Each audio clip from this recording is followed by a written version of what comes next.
Hello guys and welcome back to our channel. Well, it's been a long time that we are only posting programming related videos on our channel. So from now on we are planning on changing the flow of contents a little bit.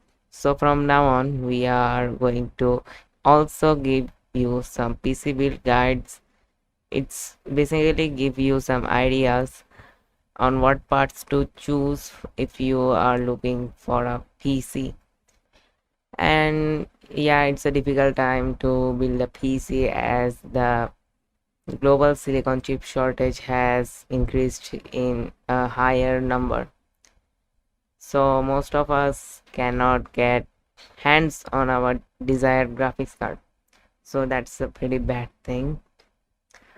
But however, we are going to give you a PC build guide that will be affordable, and yes, you can build it right now at a better MSRP. So without any further ado, let's jump.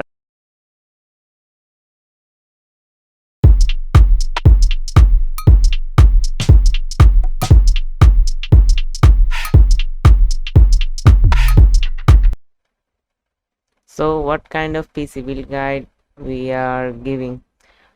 Well, this PC build guide is targeted towards budget video editors who were editing their videos in a lower spec machine.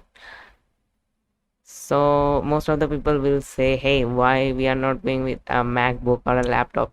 First of all, MacBook is around $2,000. The new ones, not the cheap ones. Cheap ones are around $1,000 to $1,500 at that price point. So that's not worth it. Okay. And for laptops, well, as I told you earlier in this video, that the global silicon chip shortage has grown into a higher number. For that reason, laptops are also overpriced pretty much. I mean, yes, most of the laptops are unavailable now. Like for the i5 or Ryzen 5 laptops, you can find them pretty, not pretty, you can find them right now. You have to be patient for that. So that's why we are building PC. So let's jump on to the parts really. So for the processor, which is the CPU of our system, central processing unit, as we all know. So for the processor, we are going with the Core i5-10400. And now I know most of the people will ask, why not the 11400?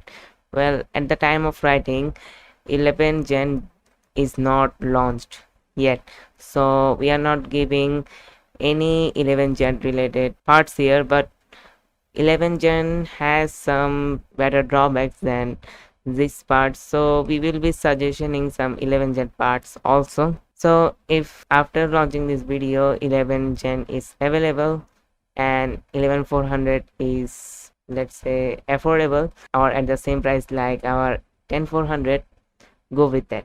Okay, so this Core i5-10400 has 6 cores and 12 threads, and for editing you at least need 6 cores in your system.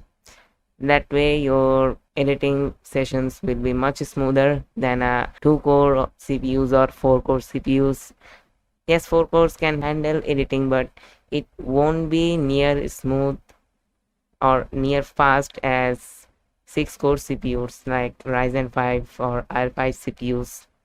So that's pretty much it. And this i5 processor has a base frequency of 2.4 gigahertz and boost frequency of 3.4 gigahertz if you can get a good ASRock motherboard, because ASRock has given us a feature that they name that is base frequency boost.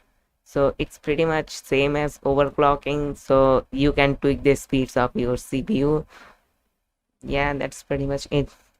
And now for the motherboard, go with any B460 or H470 motherboard at an affordable price range that you can afford. So for this video we are going with the ASRock B460M HDB slash M.2. I'm saying slash because it is slash M.2, and you have to remember there are two kinds of variants of this motherboard. One is HDB and one is M.2. Well, HDB doesn't have an M.2 slot, so you won't be able to use M.2 SSDs for your system. So for as we are going to use an NVMe SSD, so we are using the M.2 variant, and it's also affordable at $75. It's not expensive as hell, but it's pretty much affordable. And as I told you earlier, ASRock motherboards can overclock some locked CPUs, but this motherboard can, because this is a, let's say, generic type of motherboard, which most of the people say common motherboards. This motherboard doesn't have very good VRM, and if you really want to increase the base frequency of your CPU, go with the B460 Steel Legend. That has good set of VRM configuration, and you can tune your i5 processor, but remember to get a better cooler. Do not go with the stock cooler that comes with it. So, and yeah, another thing to note, if you can get a good deal on B560 or H570 motherboards, go with that, because B560 and H570 motherboards support higher frequency RAM without costing much. They are relatively around $100 to $120, but for this video we are going with the B460 because it's more cheaper than the B560. If you have the budget of B560, go with that, then you can take advantage of higher frequency RAMs. With that said, let's move on to the RAM. So for RAM, go with any 16GB kit clocked at 2666 megahertz or 3200 megahertz if you are planning on upgrade on to that B560 or H570 platform, because those motherboard will support RAM up to 4444 megahertz, I guess. And if you're not kind of a person who will upgrade until the motherboard dies, I'm not giving any bad impression here for your motherboard, but if you can get a B560 motherboard, or if you can upgrade to a B560 in future, go with 32GB kit. For now, if you get a B461, it will only run on 2666 megahertz, because this is the frequency that this motherboard supports. So if you are not planning on upgrading, go with the cheaper 2666 megahertz, which cost around $75 full kit. $75 to $100, like that. I don't remember the price now, so let's say $75. And let's move to the storage. So for storage, go with any 256GB M.2 NVMe storage, I mean SSD. So why the NVMe? So there is a most known mistake by common people. They want to have M.2 SSDs in their system, but they kind of don't know what types of M.2 SSDs are out there. So there are two kinds of M.2 SSDs in the market. First one is the SATA 3, which was the first M.2 variant of SSD that were available to consumers, and that SSD is not bad, but it is much slower than the other one, which is NVMe. Now this NVMe breed is faster than the SATA 3 and old school SATA based hard drive. So go with the NVMe one, and if you can afford, go with a 500GB version, because 256GB is not enough. But if you have extra storage for like 500GB or 1TB hard drive, then it's pretty much okay. Or if you are using the only SSD for now. Go with a 500 gigabyte variant. That will be it. Next, let's talk about our power supply.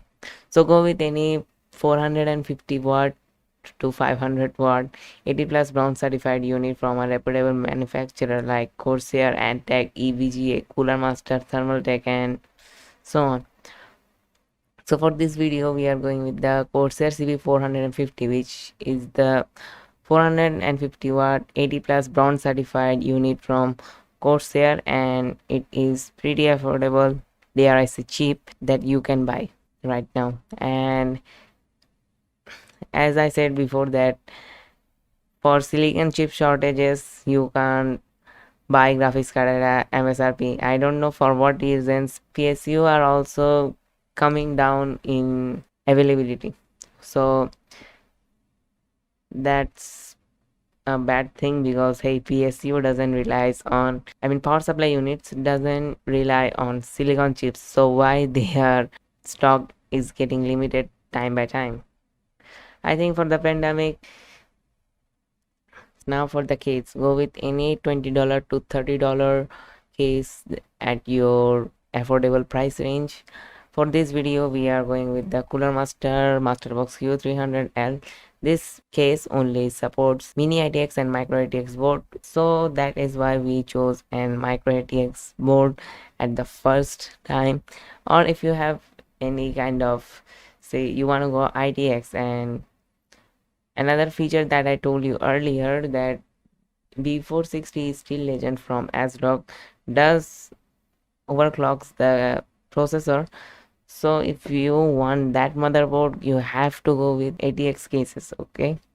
And ATX cases are normal cases, I mean, pretty cheap, but no matter what type of case you are going with, note that that case should have good airflow. And our choice here, Cooler Master Masterbox Q300L, has vents on the top to the bottom to the back to the front. Everywhere is vents and vents for maximum airflow. And when in future you save up some money, you can add additional fans for better airflow. And I know sides are closed, but that's okay, because let's face it, you have to hide the nasty PSU cables and you have to show off your nice PC. So that's why those panels are closed with tempered glass and non-conductive steel respectively. So that's pretty much it. And now I know most of the people will ask, hey, why is the graphics card? Well, as I had told you earlier, that for global silicon chip shortage, many people are not getting desired graphics card at an MSRP. That's why we are not going with the graphics card. And our Intel Core i5-10400 has Intel UHD graphics 650 built into it, so it will handle your editing workflow, I guess. And now I know most of the people will say, hey, you are building a workstation PC here, why isn't it Ryzen? Okay, listen first. So most of the Ryzen processors don't come with built-in graphics in them. 4000 series that were launched back in the May of last year didn't hit the market pretty well, but you can find them at around $300 to $350 on eBay, because you know, scalper thing. Okay. And our i5 processor here is around $200 to $250, depends on where you buy. At that price point you can afford that, but those processors are not in, let's say, consumable price. And those processors come with Vega 8 or Vega 11 graphics, which are better for gaming without a GPU for now. But Adobe Premiere Pro doesn't support Vega graphics for hardware accelerated encoding, which will help your render times become much lower. so you can focus on your work. And as a matter of fact, our Intel UHD graphics is supported by Adobe Premiere Pro, so it supports hardware accelerated encoding, and for that reason we are going with that. And another thing that as we all know, for 1080p video editing or 720p video editing, you don't need much RAM.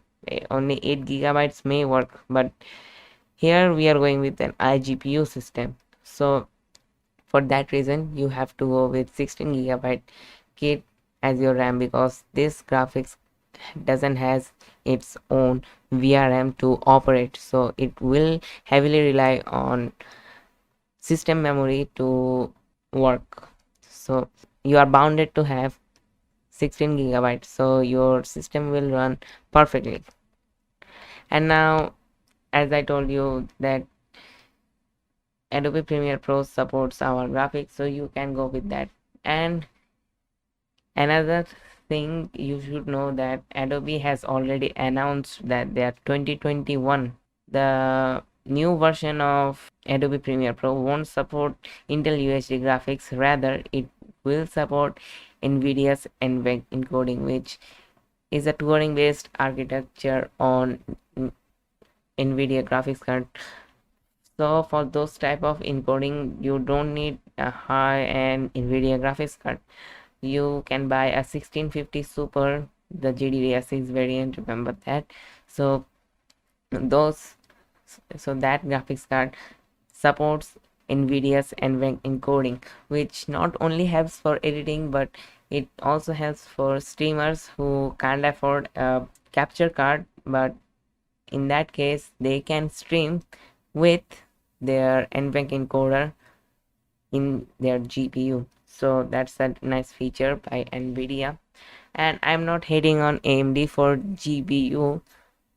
Their GPU are great for gaming, but AMD didn't think about us video editors. So AMD, if you are listening to this video, please get an encoder for video editors out there. So that's pretty much it. And I know that we didn't give a step-by-step build guide, so we are very sorry, and let us know down in the comments if we should make a step-by-step video tutorial on how to build a PC. And please give this video a like. If you are new here, be sure to hit that subscribe button and turn on the notification bell, so that way you never miss an update. What PC build guide should we provide next for you guys? Let us know down in the comments, and we hope to see you guys in the next one.